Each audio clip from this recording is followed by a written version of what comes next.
Bismillahirrahmanirrahim. Menabak dakwah tauhid dan sunnah. Bismillahirrahmanirrahim. Assalamualaikum warahmatullahi wabarakatuh.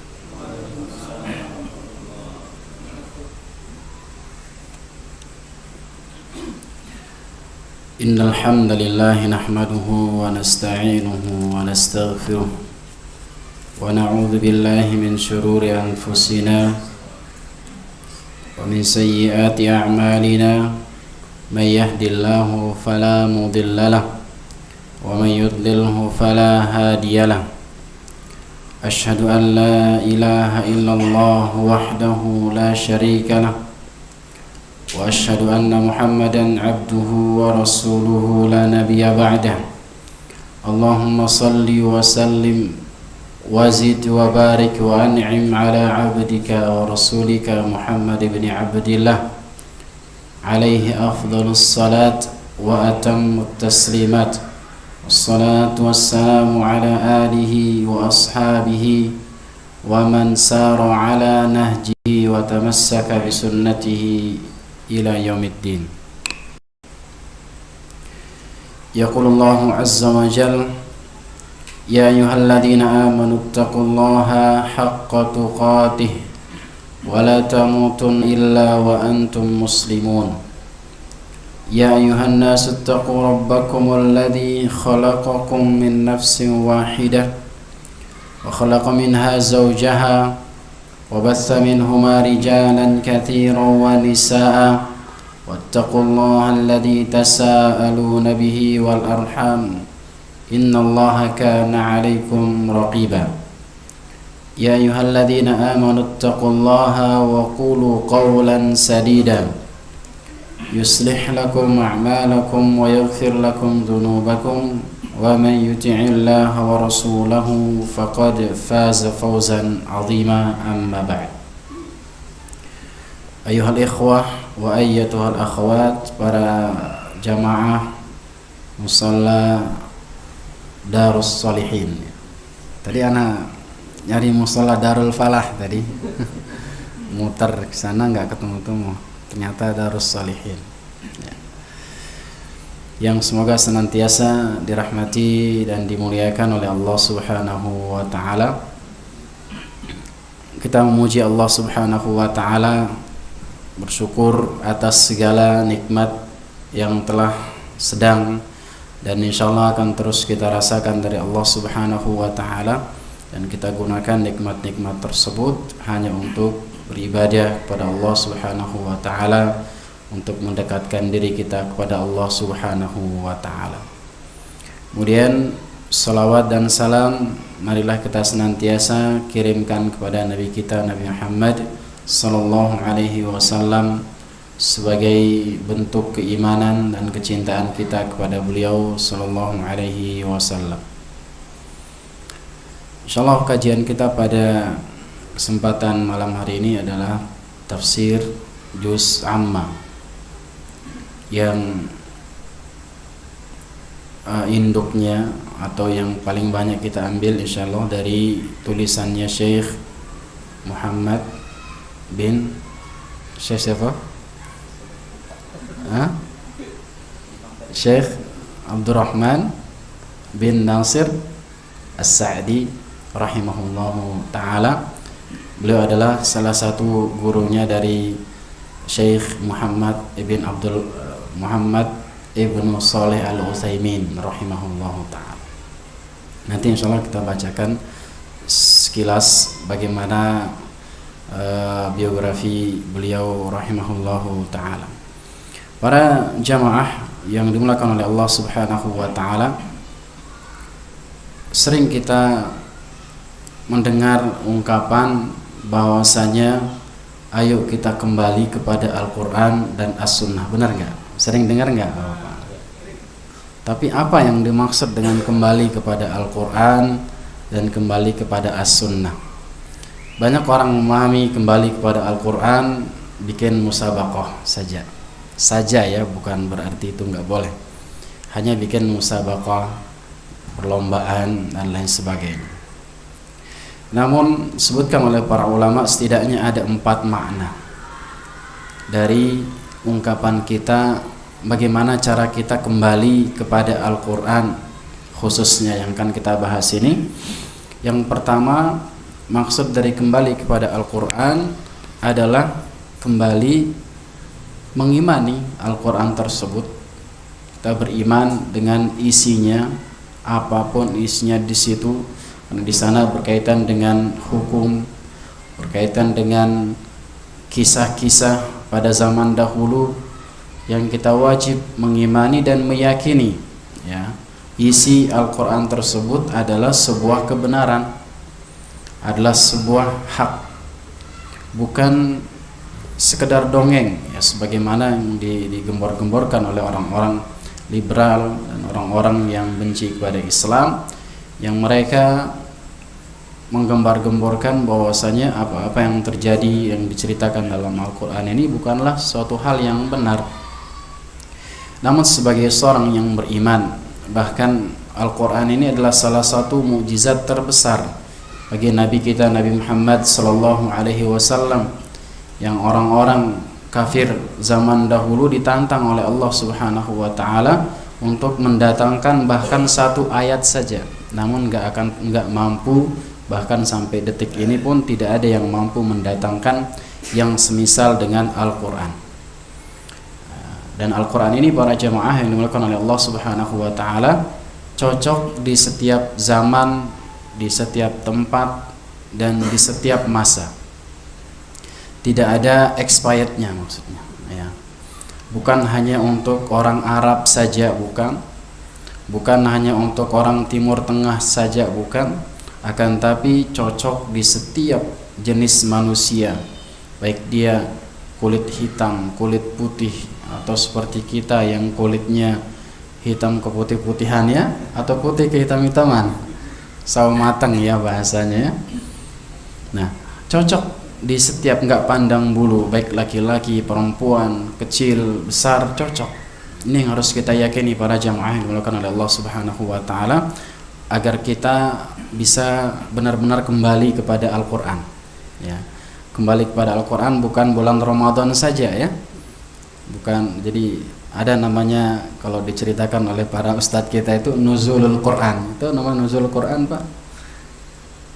Turun Al-Quran, turun dari lemari, turun. Itu di bulan Ramadan. Nanti setelah selesai Ramadan naik lagi Al-Qurannya. Jangan sampai demikian, ya. Al-Quran adalah pedoman kita semuanya. Kita sedang galau, sedang gundah gulana, ambil Al-Quran kita baca. Karena kata Allah Subhanahu wa taala, ala bidzikrillahi tatma'innul qulub. Ketahuilah dengan mengingat Allah, dengan berzikir kepada Allah, dengan beribadah kepada Allah, hati menjadi tenang. Maka ini yang pertama, kita harus meyakini isi Al-Quran ini, kita beriman kepada semua isinya, bahwasanya isinya adalah benar dan nyata, kemudian pasti akan terjadi berkaitan dengan hal-hal yang belum terjadi.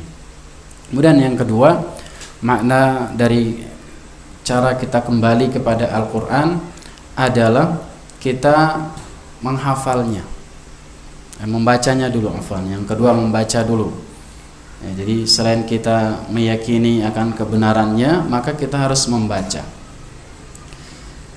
Diusahakan ya para jamaah, di setiap hari kita membaca Al-Quran. Awali pagi dengan membaca Al-Quran, karena ini adalah sumber keberkahan, ya. Kalau pada orang-orang kampung zaman dahulu mengawali paginya dengan koran, bener nggak? Sekarang tapi udah nggak ada koran. Sekarang yang ada apa? Ini yang ada, Pak, nih. Mengalahkan koran, ya. Kalau para santri di pondok-pondok itu mengawali paginya dengan Al-Quran. Kalau kita mengawali pagi dengan apa? Baca status WhatsApp, ya, atau buka Facebook dan yang semisalnya. Jadi semua yang viral-viral ditanya tahu aja, ya. Yang lagi nembak, saling menembak lah, ya kan? Tahu saja. Atau ceritanya Pak Samsudin dan lain sebagainya, insya Allah tahu nih kalau kita tanya. Karena apa? Karena kita mengawali pagi biasanya dengan sosmed. Namun para jemaah yang dimuliakan oleh Allah Subhanahu wa taala, agar kita benar-benar kembali kepada Al-Qur'an, mari di setiap hari kita usahakan ada waktu-waktu kita membaca Al-Qur'an. Ya, Al-Qur'an ini salah satu-satunya pedoman hidup kita para jemaah yang dimuliakan oleh Allah Subhanahu wa taala. Dan ini adalah pusaka yang ditinggalkan oleh Nabi kita sallallahu alaihi wasallam. Kata Nabi sallallahu alaihi wasallam apa? Taraktu fikum amrain. Aku tinggalkan bagi kalian ada dua perkara. In tamassaktum bihima lan tadillu ba'di. Kalau kalian berpegang teguh kepada kedua hal ini, kalian tidak akan pernah tersesat setelahku. Apa itu? Kitabullah, Al-Qur'an, dan juga sunnati, kata Nabi sallallahu alaihi wasallam, sunnahku. Al-Quran ini adalah salah satu pusaka wasiat dari Nabi Muhammad sallallahu alaihi wasallam. Oleh karenanya para jamaah, setiap hari bukan menunggu waktu luang, tapi kita luangkan waktu kita para jamaah yang kita bisa baca ya, semampunya. Namun diusahakan sebagaimana kata Nabi sallallahu alaihi wasallam, khairul a'mal adwamuha wa in qalla. Sebaik-baik amalan itu amalan yang dawam, yang terus menerus meskipun sedikit.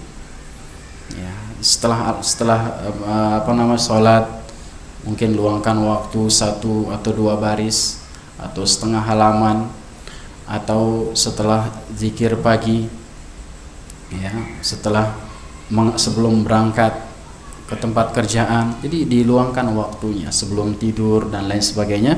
Jadi kita harus memiliki waktu luang untuk membaca Al-Qur'an. Ini yang kedua. Kemudian yang ketiga para jamaah yang dimuliakan oleh Allah Subhanahu wa taala, di antara cara kita kembali kepada Al-Qur'an adalah dengan kita menghafalnya. Nah, kalau tadi yang pertama kita mengimani, kedua kita membaca, dan yang ketiga kita menghafalnya. Jadi usahakan para jamaah kita ada keinginan untuk menghafal Al-Quran meskipun sedikit ya. Seumur hidup kita ulang-ulang, nggak hafal-hafal, nggak masalah. Allah Subhanahu wa ta'ala nggak melihat di akhirnya, nggak lihat di ujungnya apakah seorang sudah menghafal ataukah tidak. Namun yang dilihat prosesnya ya. Sudah berusaha diulang-ulang, kita baca saja sudah mendapatkan pahala para jamaah. Satu huruf kata Nabi sallallahu alaihi wasallam dilipat gandakan menjadi berapa? 10 kebaikan. Kalau kita menghafal pasti kita ulang-ulang kan?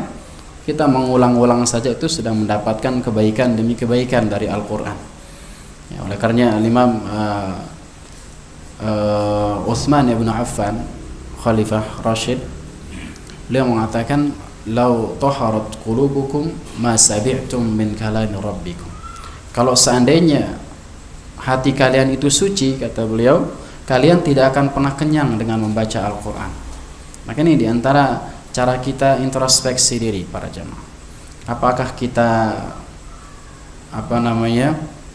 membaca Al-Qur'an ini semangat, tenang, atau seperti apa, atau baru baca, apalagi yang zaman sekarang sebenarnya zaman HP-nya canggih-canggih. Isinya ada Al-Qur'annya di situ, ada tafsirnya, mungkin tafsirnya Ustadz Firanda mungkin download ya kan. Banyak fasilitas-fasilitas, kita di Play Store juga banyak Al-Qur'an. Namun baru baca 1 baris, WA-nya udah masuk ya. Pindah jendela ke WA, balik lagi Facebooknya masuk, komentar, ada dia habis upload fotonya, kembali. Seperti itu godaannya para jamaah. Makanya kalau mau baca Al-Qur'an lewat HP, coba pakai mode pesawat ya. Pakai mode pesawat biar apa? Biar nggak ada yang ganggu. Namun paling afdalnya para jamaah yang dimuliakan oleh Allah Subhanahu wa taala, kita membaca Al-Qur'an ini langsung dari mushaf. Ya, langsung dari mushaf, bukan dari sekedar HP saja. Namun kalaupun nggak ada, maka boleh-boleh saja membaca lewat HP. Namun para jamaah, kita usahakan ada ya, waktu-waktu kita untuk menghafal. Ya setidaknya di juz amma mungkin, atau juz 30 kita hafal setidaknya. Seumur hidup kita masa nggak menghafal juz 30 para jamaah ya. Al-Fatihah kenapa kita hafal para jamaah? Karena sering diulang-ulang ya. Minimal berapa kali kita baca, menurut pendapat Imam Syafi'i yang wajib baca Al-Fatihah kan ketika sholat minimal 17 kali kita baca. Makanya kita hafal di luar kepala. Ya, meskipun nggak lihat, suruh sambung cepat, sambung surah apa? Surah Al-Fatihah. Begitu pula 3 kul. Nah, ini surat yang paling dihafal. Karena kalau kita sholat di rumah biasanya nggak jauh-jauh dari 3 kul ya. Kalau nggak kul, Al-Ikhlas, kul Falak, kul An-Nas, ya bisa ditambah kul ya ayyuhal kafirun, 4 kul. Ya biasanya seperti itu. Tapi kita harus ada variasi, terutama kita misalkan ingin berjamaah di rumah dengan istri ataupun anak-anak di bulan Ramadan misalkan, atau ingin sesekali sholat witirnya berjamaah mungkin di rumah, harus ada variasi biar istrinya senang berjamaah dengan kita ya. Jangan kul-kul terus, nanti ditegur sama anaknya ya. Anak-anak kita lebih banyak hafalannya para jamaah ya. Alhamdulillah di PAUD di TK sudah mulai menghafal. Semoga ini menjadi jariah kita juga para jamaah. Namun kita harus memiliki semangat untuk menghafal para jamaah. Cara kita untuk apa? Kembali kepada Al-Quran. Dan yang keempat, di antara cara kita kembali kepada Al-Quran adalah dengan mempelajari tafsirnya ya. Bagaimana cara kita memahami Al-Quran? Di antara caranya adalah mempelajari tafsirnya. Karena terjemahan itu berbeda dengan tafsir. Ya, terjemahan itu berbeda dengan tafsir.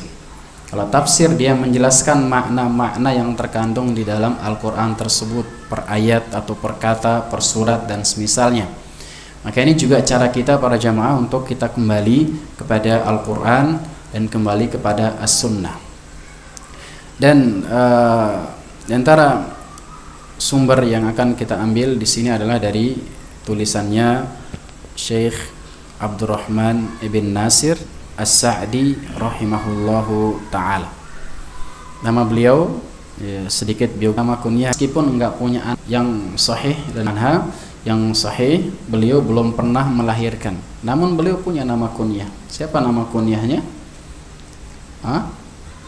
Siapa nama kunyahnya, Pak? Enggak tahu.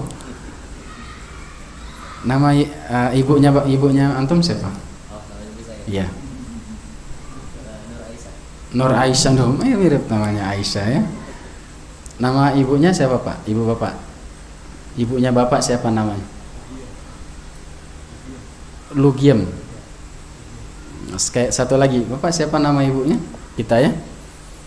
Padahal istri Nabi itu bapak-bapak itu ibu kita ya. Tapi kita nggak kenal sama ibu kita. Kata Allah Subhanahu wa ta'ala apa? Wa azwajuhu ummahatukum. Istri-istri beliau, istri-istri Nabi itu adalah ibu-ibu kalian. Banyak anak-anak yang nggak kenal ibunya ya. Di antaranya ini nggak kenal sama Aisyah. Aisyah itu ibu kita para jemaah, makanya dia nggak boleh dinikahi. Jadi sepeninggalan Nabi Sallallahu Alaihi Wasallam, para sahabat nggak ada yang menikahi istri-istri Nabi Muhammad Sallallahu Alaihi Wasallam. Jadi kita harus mengenal ya, sedikit-sedikit kita harus mengenal bagaimana sih Nabi itu, seperti apa keluarganya, agar kita ada tumbuh rasa cinta pada beliau Sallallahu Alaihi Wasallam. Jadi yang cinta sama keluarga Nabi itu bukan hanya orang-orang Syiah saja para jemaah. Kita sangat cinta sama keluarga Nabi Muhammad Sallallahu Alaihi Wasallam atau yang dikenal dengan Ahlul Bait. Jadi nama kunyah inilah salah satu nama yang diawali oleh Abu atau Ummu ya, biasanya kalau Aisyah itu Ummu Abdillah. Dia mengambil kunyah dari nama keponakannya ya, keponakannya namanya Abdullah, menjadi Ummu Abdillah. Dia belum pernah punya anak. Nama asli beliau adalah Abdurrahman Abu Abdillah Abdurrahman ibn Nasir ibn Abdullah bin Nasir As-Sa'di min Bani Tamim, dari Bani Tamim.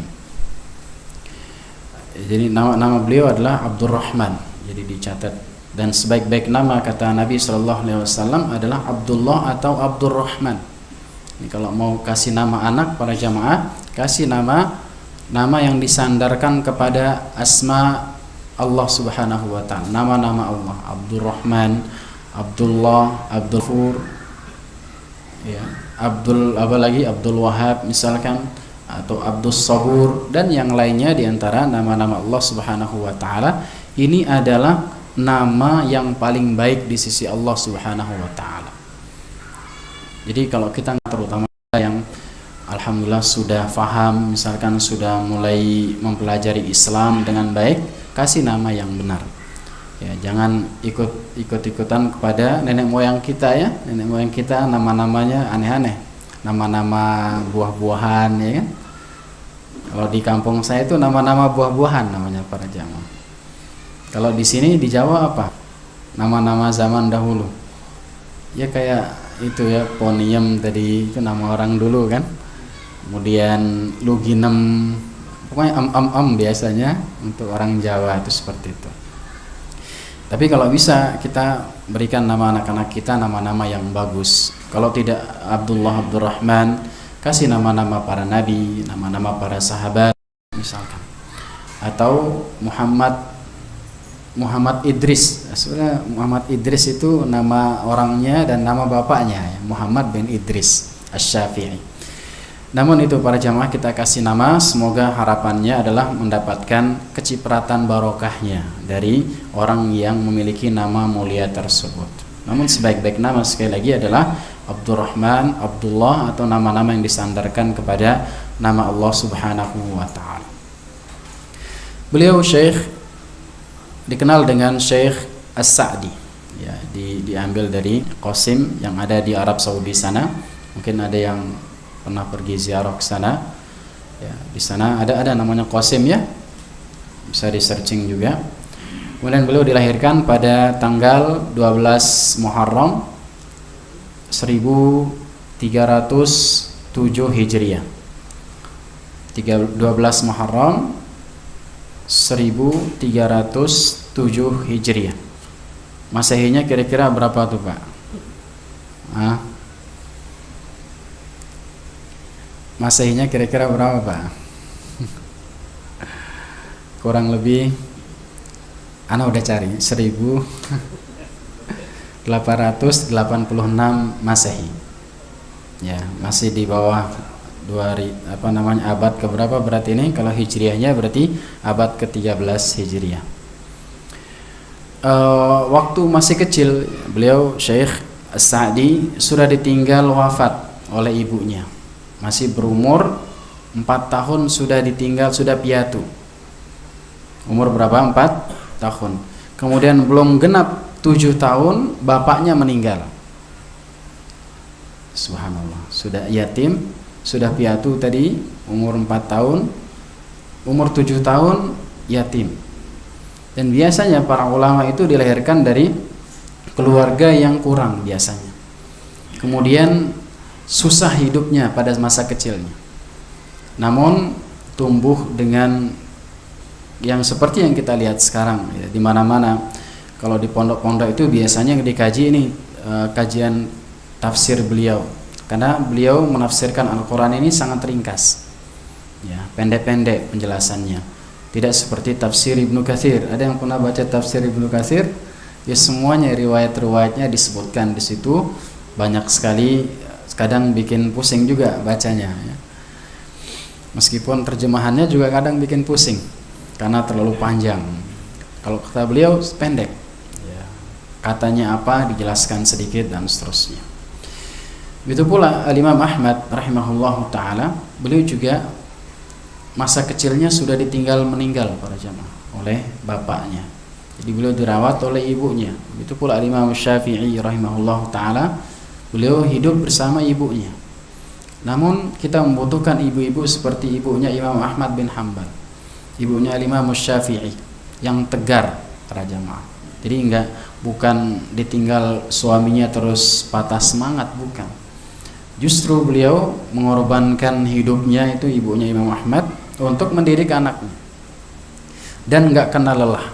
Bahkan Imam Ahmad menceritakan di antara cara ibunya mendidik dia itu pagi-pagi sebelum subuh udah dibangunin Pak ya, jadi sama anak tuh nggak tegaan ya. Kalau mau anaknya menjadi anak yang bagus ke depannya, rasa nggak tegaannya dibuang dulu sedikit ya, bangunin. Jadi beliau dibangunkan sebelum subuh untuk persiapan sholat subuh. Jadi bukan azan dibangunin sebelum subuh. Kita dibangunin nggak anaknya, kita yang dibangunin sama anaknya.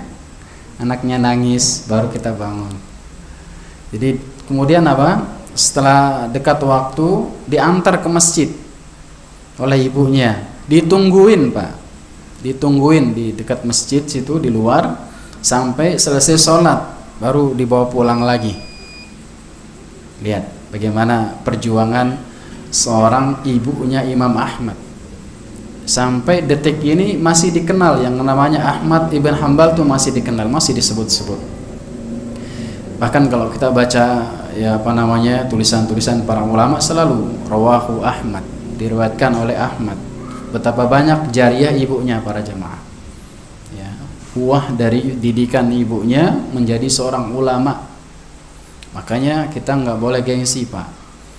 Dan pendidikan pertama itu dimulai dari rumah Pak. Ya.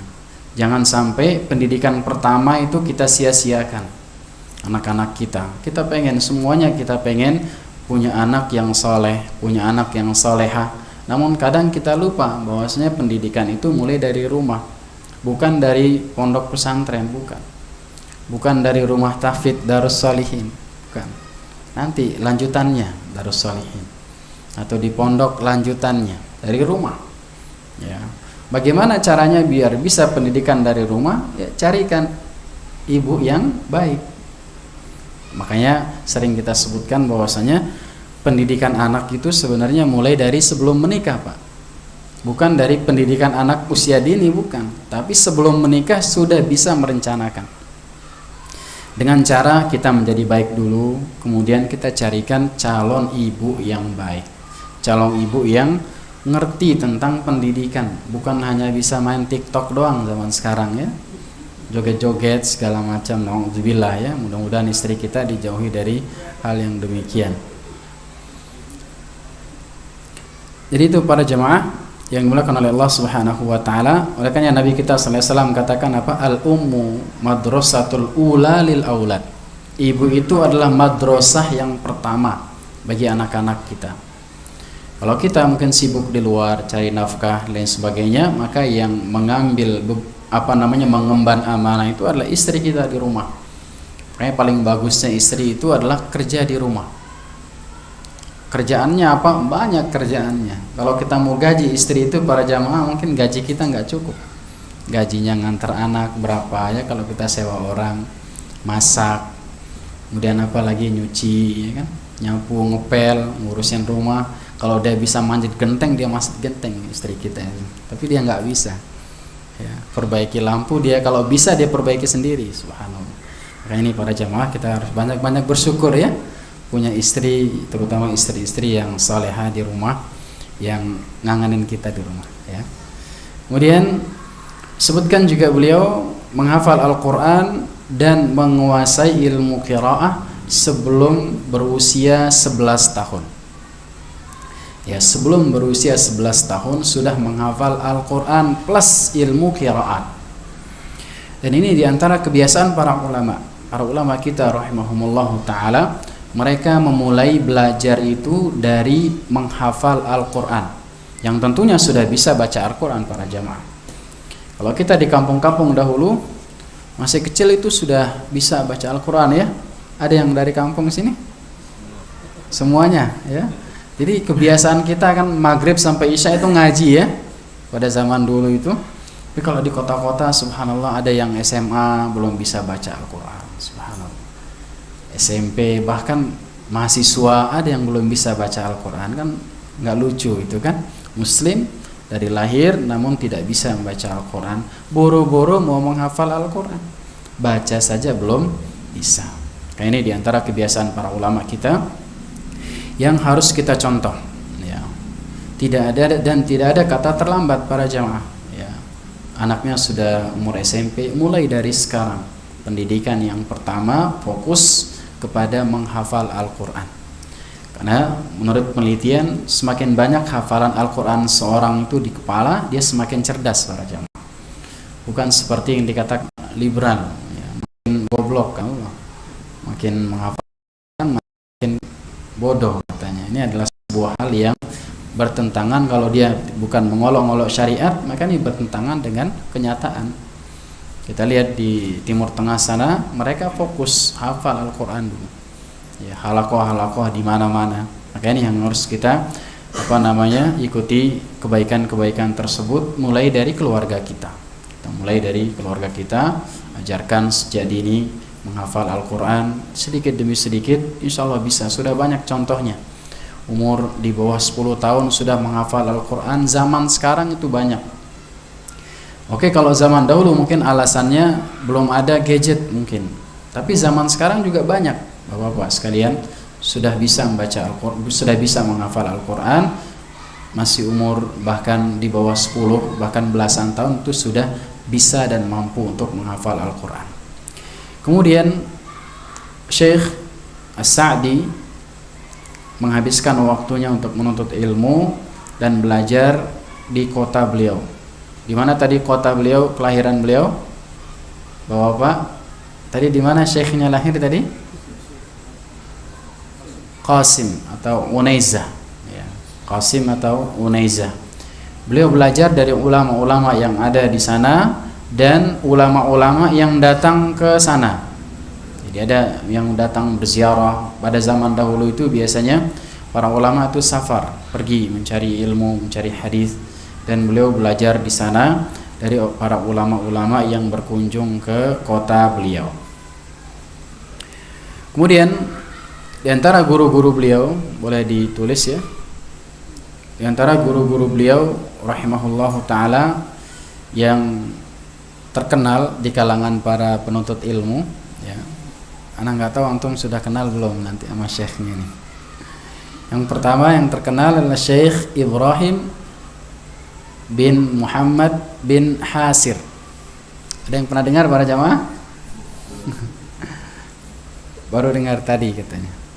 Baik, nggak apa-apa dicatat saja dulu. Nanti kalau ditanya siapa nama gurunya Syekh As-Sa'di, sebutkan 1, 2, 3. Syekh Ibrahim bin Muhammad bin Hasir. Kemudian juga diantara juga segala khair. Ini apa ini? Susu kedelai atau apa? Oh, jahe. Tulisannya teh soalnya tadi. Kayaknya anak ragu-ragu nih, teh apa nih? Baik. Kemudian juga diantara guru beliau adalah Syekh Muhammad bin Abdul Karim As-Sibal. Tulisannya bagaimana? As-Sibal. Syekh Muhammad ibn Abdul Karim As-Sibal.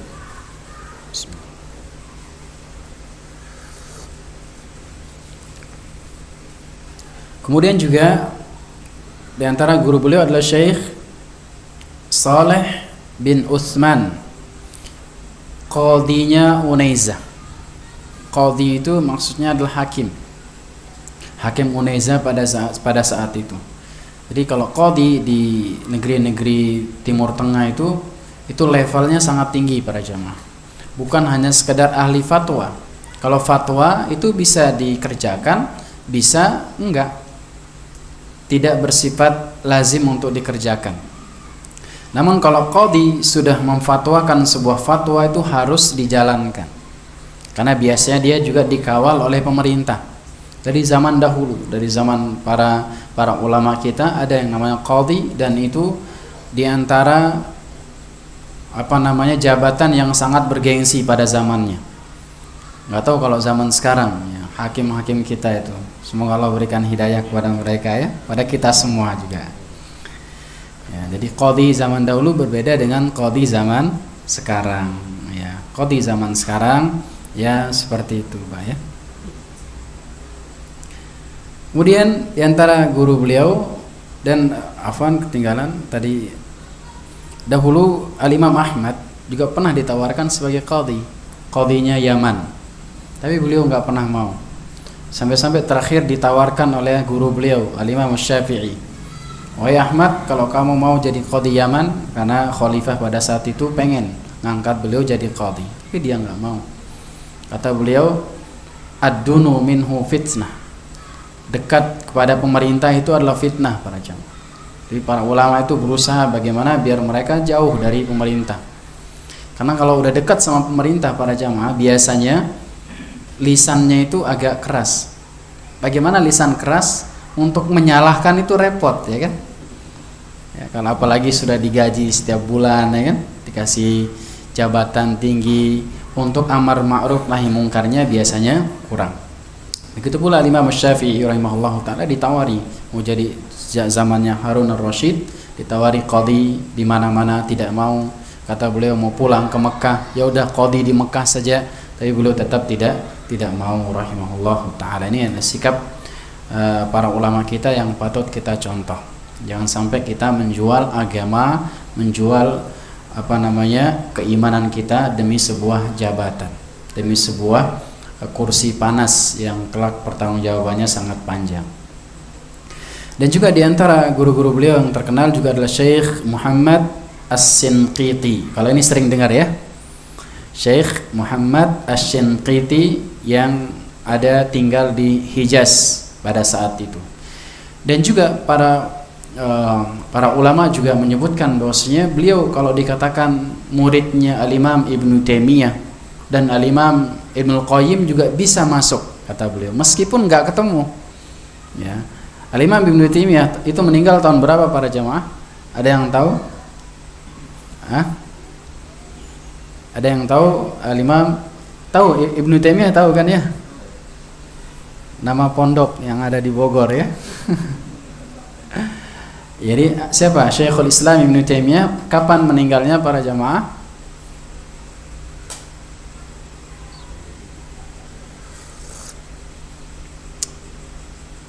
Kapan Pak? Lupa, Masya Allah. Terlalu banyak hafalan ya. Mas, yang imam tadi kenal Ibnu Taimiyah enggak? Ya, Syekhul Islam Ibnu Taimiyah, kenal? Pernah dengar? Kapan meninggalnya?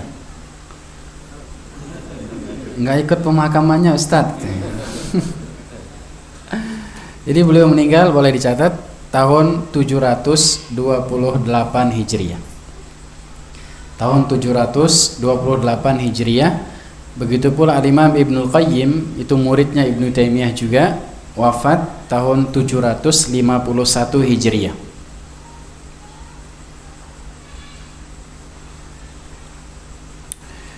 Nah, kemudian tadi Syekh As-Sa'di hidup di tahun berapa? Abad ke-13, 1307 Hijriah. Namun disebutkan oleh para muhakkik, kalau beliau dikatakan sebagai muridnya Imam Ibnu Taimiyah dan Imam Ibnu Qayyim, bisa dikatakan benar. Apa alasannya? Karena beliau adalah seorang penuntut ilmu yang sangat antusias dengan mengambil faidah-faidah dari karya-karya beliau, karya-karya Al-Imam Ibnu Taimiyah dan Al-Imam Ibnu Qayyim rahimahumallahu ta'ala. Ini para jamaah sebagai faidah bahwasanya beliau sangat bersemangat di dalam menuntut ilmu sejak kecil. Kalau kita bacakan secara lengkap itu sejak kecil beliau sudah belajar fiqih, belajar tafsir. Namun tentu setelah menghafal Al-Quran tadi, menghafal Al-Quran, dan beliau menghafal ilmu qiraat dan ilmu-ilmu yang lainnya beliau sangat menguasai. Kemudian di antara bentuk-bentuk bukti keilmuan beliau rahimahullah ta'ala adalah banyak karyanya, ya, banyak tulisan-tulisannya, peninggalan-peninggalan beliau, sehingga sampai zaman sekarang nama beliau masih disebut. Makanya kalau kita pengen para jamaah yang dilakukan oleh Allah Subhanahu wa ta'ala, tentunya setelah ikhlas pada Allah Subhanahu wa ta'ala, kalau pengen namanya masih dikenang sampai kita meninggal ratusan bahkan ribuan tahun yang akan datang, itu harus meninggalkan karya yang bagus, meninggalkan peninggalan yang baik. Jangan sampai kita dikenal dengan orang-orang yang bejat, misalkan nauzubillah. Kalau ada yang menyebut, oh di kampung itu ada tuh dia tukang maling misalkan, kan bahaya kan, kita dikenal sebagai tukang maling, keluarga kita menjadi malu, kemudian anak-anak kita dan lain sebagainya. Maka kalau kita pengen nama baik kita terjaga, tinggalkanlah bekas yang bagus. Di antaranya adalah kebiasaan para ulama dahulu, mereka meninggalkan karya-karya tulis, karya-karya yang sampai saat ini bahkan Imam Mazhab 4 itu terkenal karena apa? Karena tulisan-tulisannya. Ulama selain mereka itu sebenarnya banyak para jamaah.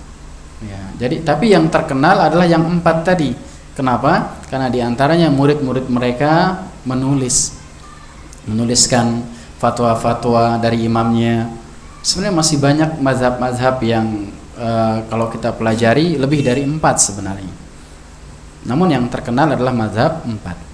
Jadi disebut sebagai imam mazhab yang 4. Di antara karya-karya beliau, di antaranya yang pertama dalam ilmu tauhid. Beliau menuliskan al-adillati wal qawati'i, bisa nulisnya enggak? Wal barahin fi ibtali usulil mulhidin. Itu. Intinya buku ini berkaitan dengan bantahan bagi orang-orang para mulhid, orang-orang yang menyimpang dari akidah. Jadi beliau bukan hanya pakar tafsir saja, bahkan beliau karya-karya beliau dalam ilmu-ilmu nahwu, dalam ilmu fiqih juga ada. Kemudian juga di antara buku beliau adalah Al-Irsyad ila Ma'rifatil Ahkam. Tulis Latinnya saja, nggak apa-apa, Pak. Nanti dicari di Mbah Google, tanya bagaimana tulisan Arabnya. Al-Irsyad ila Ma'rifati Al-Ahkam. Kemudian yang ketiga di antara buku beliau adalah Intisarul Haq, menolong kebenaran. Intisarul Haq.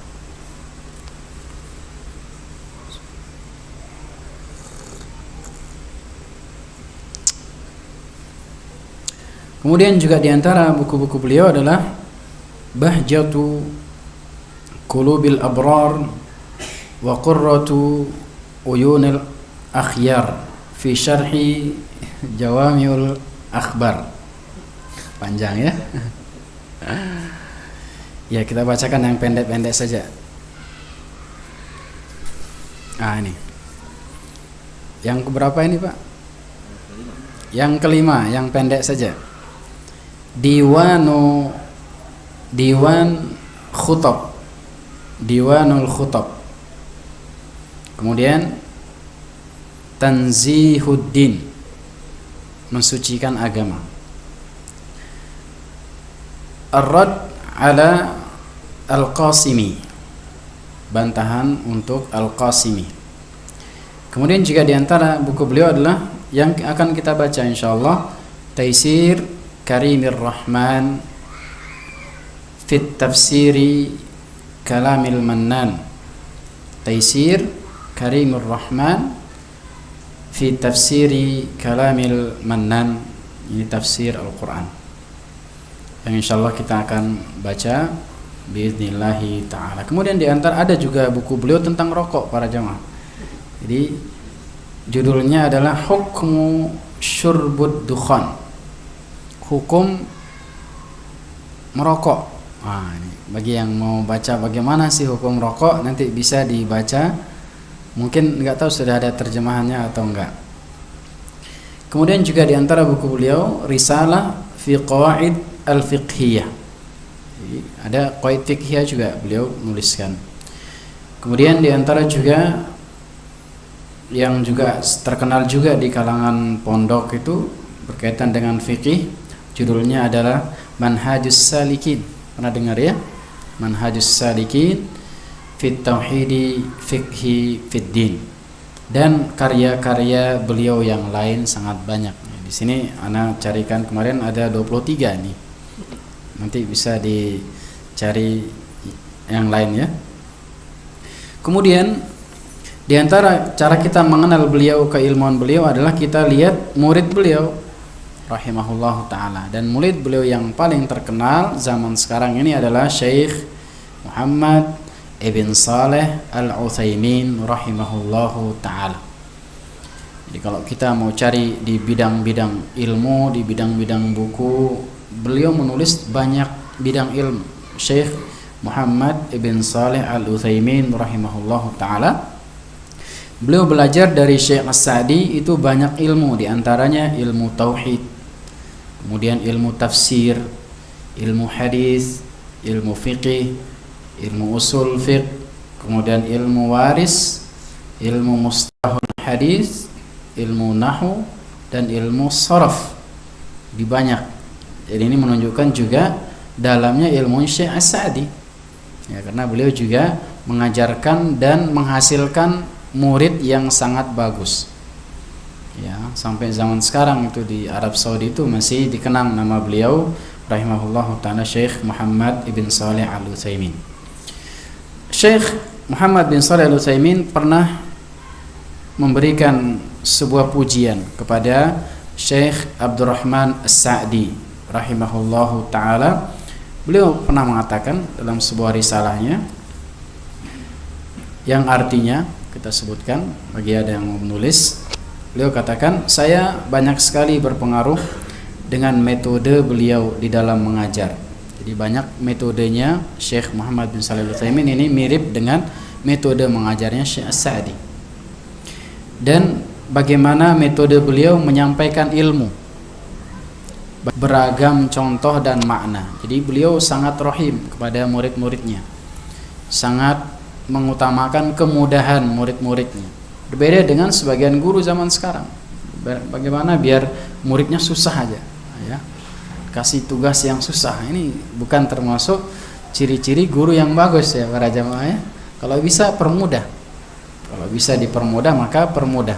Kalau zaman sekarang kalau bisa mempersulit, persulit, ya kan? Bukan hanya dalam bidang ilmu, dalam banyak hal, subhanallah. Kemudian dan juga beliau sangat berpengaruh juga, sangat ngefans istilahnya dengan akhlak beliau. Syekh Sa'di akhlaknya sangat bagus, baik sama muridnya, sama orang yang lebih muda murah senyum, ya, sama yang lebih tua sangat hormat. Makanya yang harus kita contoh juga para jamaah yang dilakukan Allah Subhanahu wa taala. Jangan kita mentang-mentang penghuni pertama perumahan ini harus hormat sama saya, enggak. Ya, tapi kita tunjukkan kita murah senyum, karena senyum itu adalah ibadah, ya kan? Afsyus salam bainakum, agar kita saling mencintai. Di antara caranya adalah afsyus salam bainakum, sebarkan salam, ketemu mengucapkan salam, kemudian saling sapa, saling mengunjungi. Ini di antara akhlak-akhlak mulia yang diajarkan oleh Islam, yang bisa mempererat hubungan antara antara masyarakat dengan masyarakat yang lain. Kemudian juga beliau sangat banyak sekali mengambil ilmu dan ibadah dari Syekh As-Sa'di rahimahullahu ta'ala. Kemudian di antara juga murid beliau, mungkin ada antum yang kenal, nama beliau adalah Syekh Abdullah bin Abdul Aziz bin Aqil, seorang anggota Hay'ah Ad-Daimah atau Hay'ah Kibar Ulama. Kalau di sana di Saudi itu MUI-nya Saudi gitu. Ya, di antara komite atau mahkamah agungnya yang bergengsi juga ya. Kalau di Timur Tengah itu kalau dia duduk di mahkamah qadhi atau di Mahkamah Agung, itu diantara jabatan-jabatan yang bergengsi karena mereka sangat mengedepankan yang namanya agama. Kalau sudah diputuskan qadhi mati, ya mati, dibunuh orang.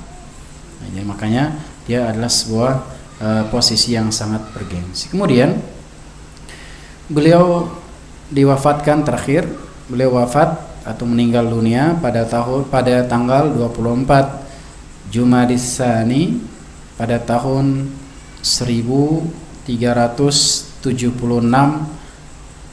Hijriyah.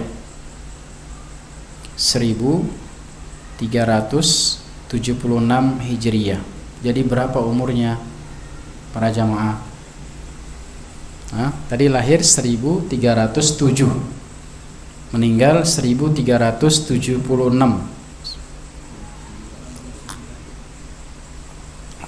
Umur beliau kurang lebih 69 tahun.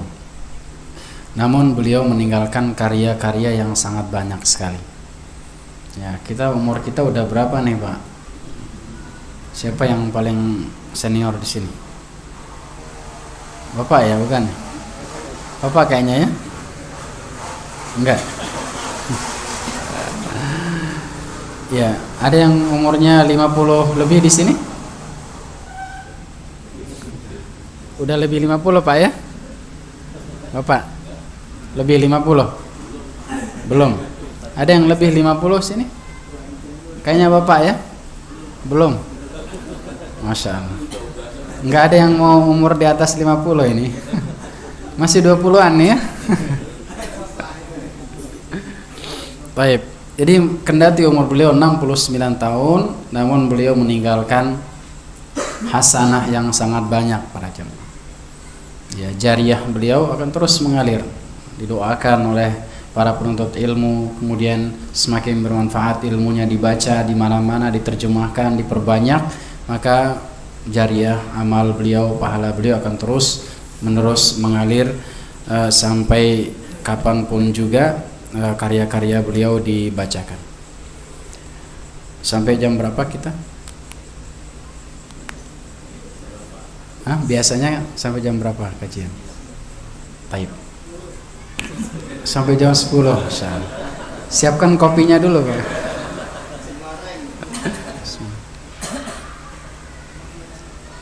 Baik. Sebelum kita masuk kepada tafsir juz amma, terlebih dahulu kita akan bacakan berkaitan dengan al-isti'adzah atau ta'awudz, ya, karena kita mulai membaca Al-Qur'an juga harus membaca apa? Ta'awudz. Sudah hafal ta'awudz ya, Pak ya? Udah hafal ta'awudz? Coba Pak baca ta'awudz. Ya, a'udzu billahi minasyaitonir rajim. Ada lafaz yang lain, Pak? Ada yang lafaz yang lain?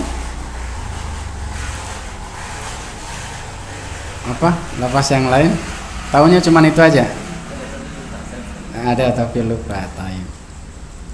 Jadi ada lafaz yang lain, a'udzubillahi samii'il 'alim minasyaitonir rajim. Bisa. Adapun makna ta'awudz para jamaah, dan sebagai faidah di dalam kita membaca Al-Qur'an, kita hendaknya memulai dengan ta'awudz. Kita berlindung kepada Allah Subhanahu wa taala. Nanti kita jelaskan apa yang dimaksud dengan ta'awudz. Apa makna yang terkandung di balik ucapan kita yang tadi, a'udzubillahi minasyaitonir rajim. Bukan sembarang ucapan biasa, Pak. Tapi dia adalah sebuah perlindungan yang sangat mulia kepada Allah Subhanahu wa taala. Nah, kalau kita membaca Al-Qur'an, maka hendaknya kita mulai dengan ta'awudz. Kemudian kita membaca basmalah itu di awal surat. Ini sebagaimana disebutkan oleh para ulama. Kalau kita mulai di awal surat, misalkan memulai dari Al-Baqarah Alif Lam Mim, maka sebelum baca baca a'udzubillahi minasyaitonir rajim, kemudian baca apa? Bismillahirrahmanirrahim, baru Alif Lam Mim dan seterusnya. Kalau kita memulai dari tengah surat, misalkan memulai dari masaluhum kamatsalil ladzi istawqada nara, maka cukup ta'awudz aja. A'udzubillahi minasyaitonir rajim, masaluhum kamatsalil ladzi istawqada nara, dan seterusnya dan seterusnya. Baik.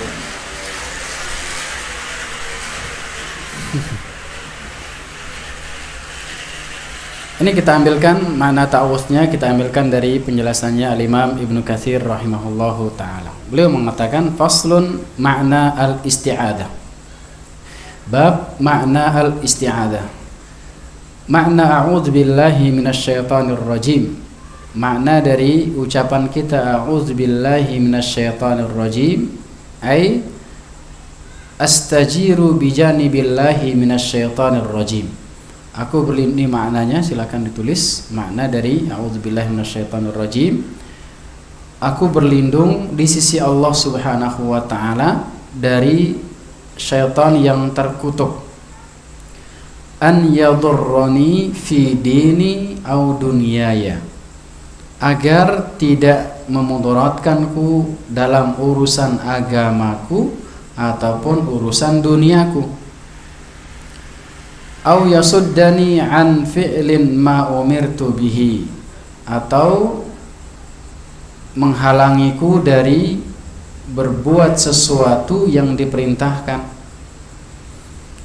Au yakhussani ala fi'li ma nuhitu anhu, atau menyemangatiku untuk mengerjakan sesuatu yang dilarang. Fa inna syaitan la yakfihi 'alal insan illallah. Kemudian beliau katakan, sesungguhnya syaitan ini tidak ada yang bisa menghentikannya kecuali Allah Subhanahu wa taala. Jadi maknanya ada 3 poin. Apa tadi maknanya, Pak? Astajiru bijanibillah, aku berlindung kepada di sisi Allah Subhanahu wa taala, minasyaitonir rajim, dari syaitan yang terkutuk, an yadurrani fi dini au dunyaya, memudaratkanku baik dalam urusan agama ataupun urusan dunia. Au yasuddani an fi'li ma umirtu bihi, atau menghalangiku dari berbuat sesuatu yang diperintahkan. Dan sebaliknya, an yahussani ala fi'li ma nuhitu anhu, atau menghalang-halangiku dari berbuat sesuatu yang dilarang. Ya, ini maksudnya dari ucapan kita a'udzubillahi minasyaitonir rajim. Kelihatannya sepele para jemaah, namun mengandung makna doa yang sangat luar biasa, perlindungan yang sangat sempurna dari Allah Subhanahu wa taala. Makanya di sini Imam Ibnu Katsir mengatakan, fa inna syaitan la yakfihi 'alal insan illallah. Tidak ada yang bisa menghalangi, menghentikan perbuatan syaitan itu kecuali Allah Subhanahu wa taala. Ini para jamaah yang melakukan oleh Allah Subhanahu wa taala, kita harus banyak-banyak berlindung dari Allah Subhanahu wa taala, terutama dari godaan syaitan. Kemudian beliau juga mengatakan, asyaitanu fi lughatil Arab, syaitan, kata syaitan menurut bahasa Arab mushtaqun min syatana idza ba'uda. Dia berasal, kalau dalam bahasanya syaitan menurut bahasa berasal dari kata syatana, shin to nun, syatana artinya adalah jauh, ba'uda jauh. Jauh dari mana? Fahuwa ba'idun bi tab'ihi an taba'il bashar. Maka dia jauh secara tabiatnya dari tabiat manusia. Makanya dia dibisikkan untuk melakukan sesuatu yang gak sesuai dengan tabiat manusia. Itu perbuatan apa? Perbuatan syaitan. Manusia tabiatnya adalah taat sebenarnya. Namun jiwa kita, kemudian bisikan syaitan ini yang membisikkan kita untuk melakukan hal-hal yang bermaksiat kepada Allah Subhanahu wa taala. Makanya Allah katakan apa? Innan nafsa la'ammaratun bisu. Sesungguhnya jiwa kita ini senantiasa memerintahkan untuk berbuat kejelekan. Ini bisikannya. Makanya disukai oleh jiwa. Syaitan kemudian membisikkan kepada jiwa kita yang memang enggak senang berbuat kebaikan. Karena kata Nabi sallallahu alaihi wasallam, inna syaitan yajri majrad dam. Syaitan itu mengalir sesuai dengan peredaran darah kita semua. Sangat dekat para jamaah. Jadi syaitan itu juga sifatnya, dia memiliki sifat yang baik dalam tanda kutip para jamaah. Apa sifatnya? Istiqomah. Nah ini istiqomah para jamaah. Jadi kalau ada azan, kemudian orang berangkat ke masjid, bukan ditinggalkan sama syaitan, enggak, ikut dia. Ya, bagaimana biar apa? Biar ibadah sholatnya enggak sempurna. Kalau bisa enggak diterima oleh Allah Subhanahu wa taala. Ini syaitan. Mau sedekah, enggak semata-mata udah masukin ke kotak infak terus selesai, enggak. Dibisikin di dalam hatinya, oh, infak kamu yang paling banyak. Apalagi kalau lagi dicatat, kok nggak disebut nama kamu, katanya coba tanya ke panitianya. Masya Allah. Jadi biar apa? Biar nggak diterima gitu. Nggak apa-apa dia melakukan ibadah, nggak apa-apa dia masih muslim, tapi bagaimana biar Islamnya biasa-biasa saja. Ini diantara perbuatan syaitan. Makanya kalau ada orang yang Islamnya bagus, dilabeli dengan hal-hal yang nggak bagus. Makanya diantara ciri-ciri teroris apa? Yang rajin ke masjid. Ya. Benar nggak para jamaah? Ciri-ciri teroris itu yang rajin ke masjid, yang rajin sholat malam, yang istrinya menutupi aurat. Ini subhanallah, ini diantara cara-cara syaitan agar orang lari atau jauh dari syariat agamanya. Diantara ciri-ciri teroris apa? Al-Quran, rajin baca Al-Quran. Subhanallah, ini ciri-ciri orang saleh. Ya, rajin baca Al-Quran, rajin, kadang jidatnya hitam. Ini diantara ciri-ciri orang saleh para jamaah. Tapi jangan digosok-gosokkan ya. Tapi kalau caranya sujudnya dari 5 tumpuan itu biasanya ada bekas, meskipun tidak hitam, agak keras dan lain sebagainya. Kalau seperti ayam mematuk ya mungkin nggak ada bekas ya. Tapi itulah diantara cara-cara syaitan para jamaah agar muslim tapi nggak pede dengan agama Islamnya, nggak pede dia. Makanya dijuallah kaos-kaos di sana I am Muslim. Wah, biar apa? Biar tahu dia ini orang Muslim. Kenapa? Karena nggak ada ciri-ciri Muslimnya. Sholat nggak pernah, misalkan Ramadan makan di warteg, biasanya seperti itu. Makanya dijual apa? Kaos I am Muslim. Biar apa? Para jamaah biar tahu, oh ini Muslim. Tapi kalau kita mengamalkan agama, kita rajin menjalankan agama, nggak perlu pakai kaos I am Muslim. Ya, sudah kelihatan dari wajahnya aja sudah kelihatan. Ya. Jadi seperti itu para jamaah yang dimuliakan oleh Allah Subhanahu wa taala. Kemudian Imam Ibnu Katsir juga mengatakan di antara maknanya, di antara waqila ada yang mengatakan mustaqqun min syata. Diambil dari kata syata, sya-nya panjang. Li'annahu makhluqun min nar. Karena dia adalah, syaitan itu adalah makhluk yang diciptakan dari apa? Dari neraka. Bahkan beliau mengatakan di antara makna syaitan ba'idun bifusqihi an kulli khair. Jauh dari segala macam bentuk kebaikan. Ini syaitan. Ini di antara makna apa? Makna lughahnya. Kemudian waqala Sibawayh. Kemudian Sibawayh, tahu Sibawayh enggak, Pak? Pernah dengar nama Sibawayh enggak? Sibawayh itu ahli nahwu. Ya, kalau belajar nahwu di antara ahli atau ulamanya nahwu itu namanya Sibawayh. Beliau mengatakan al-Arab taqul, orang-orang Arab mengatakan tasyaitana fulan idza fa'ala fi'lus syaitan. Kalau ada orang melakukan perbuatan-perbuatan syaitan, maka dikatakan kepada orang tersebut tasyaitana fulan. Walau kana min syata laqalu tasyayyata.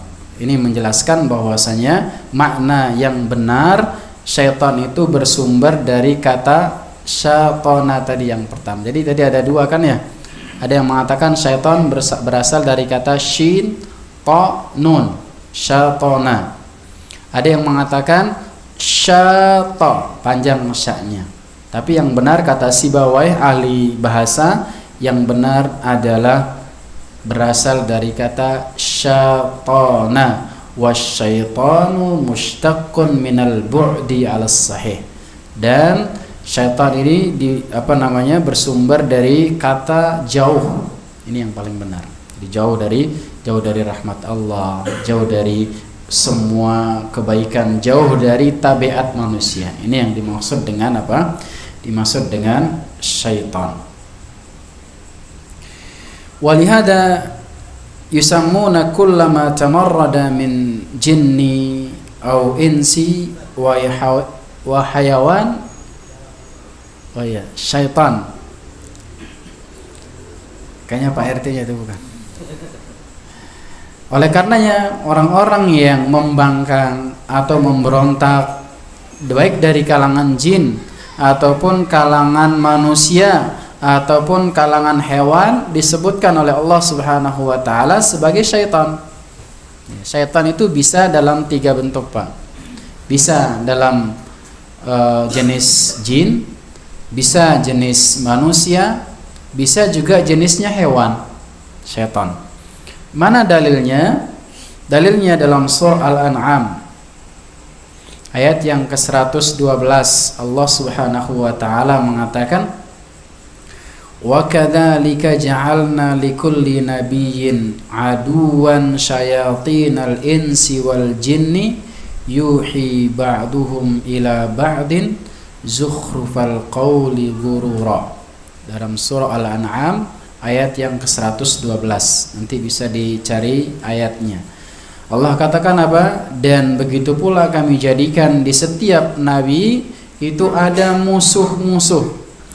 Syayatinal insi, syaitan-syaitan dalam bentuk manusia, wal jinni, dan juga syaitan-syaitan dalam bentuk jin.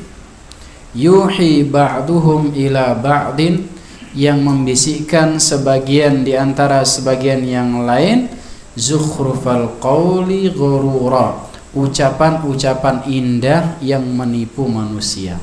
Ini di antara kerjaan syaitan, baik dari kalangan manusia ataupun dari kalangan apa? Jin. Bagaimana ciri-ciri syaitan dalam bentuk manusia? Ya tadi, mengajak kepada keburukan, atau dia menghias-hiasi ucapannya agar apa? Agar orang tersesat.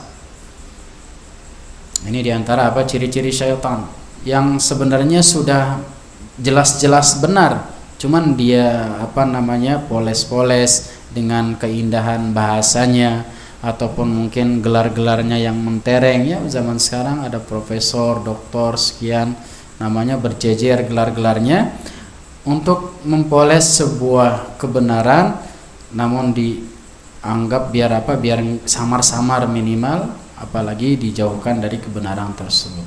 Itu syaitan dalam bentuk jin dan manusia. Dan disebutkan dalam Musnad Al-Imam Ahmad rahimahullahu taala an Abi Dzar, dari Abu Dzar Al-Ghifari radhiyallahu taala anhu, beliau mengatakan qala Rasulullah sallallahu alaihi wasallam, bahwasanya Rasulullah sallallahu alaihi wasallam bersabda, "Ya Abu Dzar, wahai Abu Dzar, ta'awwadz billahi min syayatinil insi wal jin." Wahai Abu Dzar, berlindunglah kepada Allah dari godaan syaitan dalam bentuk jin dan dalam bentuk manusia. Faqultu, kemudian Abu Dzar mengatakan, "Aulil insani syaitan?" Ya Rasulullah, apakah manusia itu ada syaitan dalam bentuk manusia? Maka Nabi mengatakan, Nabi menjawab, "Na'am." Benar, ada syaitan dalam bentuk manusia. Kemudian adapun dalil bahwasanya syaitan ada dalam bentuk hewan adalah sebuah hadis yang diriwayatkan oleh Al-Imam Muslim dalam sahihnya dari Abu Dzar Al-Ghifari radhiyallahu taala anhu, bahwasanya beliau mengatakan qala Rasulullah sallallahu alaihi wasallam, bahwasanya Rasulullah sallallahu alaihi wasallam bersabda, "Yaqta'us salatul mar'atu wal himar wal kalbul aswad." Apabila ada orang salat, maka salatnya bisa putus, bisa batal salatnya apabila ada 3 perkara yang lewat di depannya. Apa itu? Yang pertama, al-mar'atu, perempuan. Makanya kalau sholat Pak, pakai sutra. Apa sutra itu? Penghalang antara batasan sujud kita, jadi boleh orang lewat di depan sutra. Perempuan dijelaskan oleh para ulama, terutama yang perempuan yang haid. Ini bisa membatalkan apa? Sholat. Istri kita mungkin, atau anak kita yang sudah dewasa dan seterusnya. Kemudian juga wal himar, himar, keledai. Pernah lihat keledai Pak? Pernah di YouTube. Di Indonesia ada? Enggak ada kayaknya. Keledai ada? Di kebun binatang.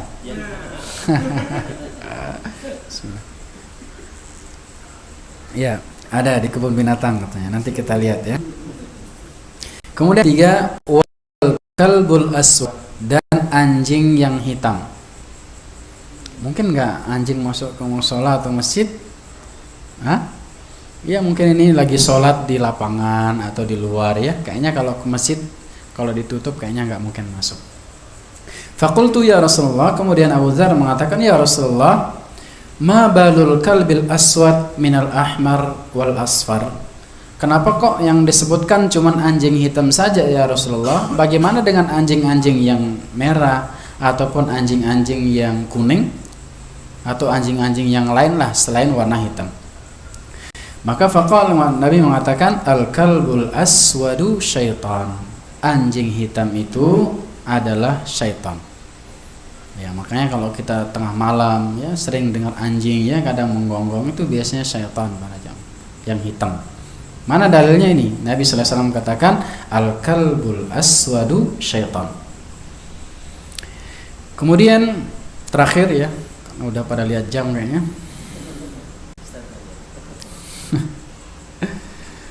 Kemudian apa yang dimaksud dengan ar-rajim? Tadi a'udzubillahi minasyaitan ar-rajim. Ar-rajim itu biasa kita artikan terkutuk ya. Dan itu makna yang benar. Ai innahu marjumun matrudun 'anil khairi kulli. Ar-rajim itu maksudnya adalah terkutuk dan terjauhkan, terhindari dari kebaikan semuanya, semua kebaikan. Itu syaitan. Makanya dia dikutuk oleh Allah Subhanahu wa taala karena tidak mau melaksanakan satu perintah Allah. Apa itu para jamaah? Dulu syaitan itu adalah ahli ibadah, para iblis. Ya, iblis itu adalah ahli ibadah. Tapi dia nggak mau menjalankan satu perintah Allah. Apa? Apa Pak? Bukan menyembah Adam. Sujud. Nah, beda menyembah sama sujud. Nggak mau sujud kepada Nabi Adam. Yang perintahkan siapa? Allah. Kalau kita diperintahkan oleh Allah, apa saja diperintahkan harus taat. Maka syaitan nggak mau, iblis nggak mau. Dia mengatakan apa? Saya lebih baik daripada Adam. Khalaqtani min nar wa khalaqtahu min tin. Kamu ciptakan aku dari neraka, dari api, akan tapi engkau ciptakan Adam dari tanah. Kata iblis, aku lebih baik daripada Adam. Ini salah satu sifat yang mengantarkan iblis diusir dari surga. Sifat apa? Sombong. Ya, makanya nggak boleh sombong, Raja. Padahal kenyataannya apa? Tanah itu lebih bagus daripada api. Kalau api hanya bisa merusak ya. Kalau tanah itu bisa memberikan kehidupan dan lain sebagainya. Kemudian kama qala Allah Ta'ala, sebagaimana firman Allah Subhanahu wa Ta'ala menyifati bagaimana syaitan ini diburu ya, dilempari oleh Allah Subhanahu wa Ta'ala di dalam surah Al-Mulk ayat yang kelima. Allah Subhanahu wa Ta'ala mengatakan, walaqad zayyana as-samaa'a ad-dunya bimasabiha wa ja'alnaha rujuman lisyayatin. Dan kami telah menghiasi langit dunia ini, langit yang ada kita paling dekat ini, dengan masabih, dengan kalau bahasanya lampu-lampu, maksudnya apa? Bintang-bintang. Dan waja'alnaha rujuman lisyayatin, dan kami jadikan bintang-bintang itu adalah sebagai alat untuk melempari para syaitan. Kemudian juga di dalam ayat yang lain Allah katakan, inna zayyana as-samaa'a ad-dunya bizinatil kawakib. Sesungguhnya kami hiasi langit dunia ini dengan al-kawakib, dengan bintang-bintang.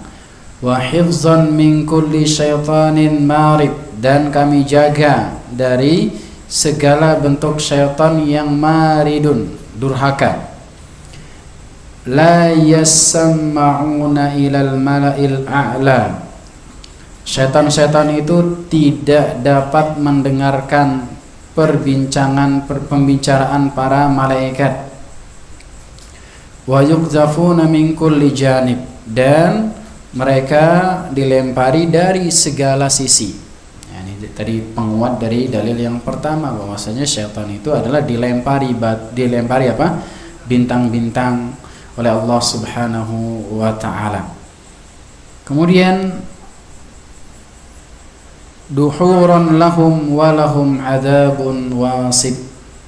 Ini masih di dalam surah As-Saffat ayat yang ke-6 sampai ayat yang ke-10. Nanti bisa dibaca surah As-Saffat ayat ke-6 dan yang ke-10.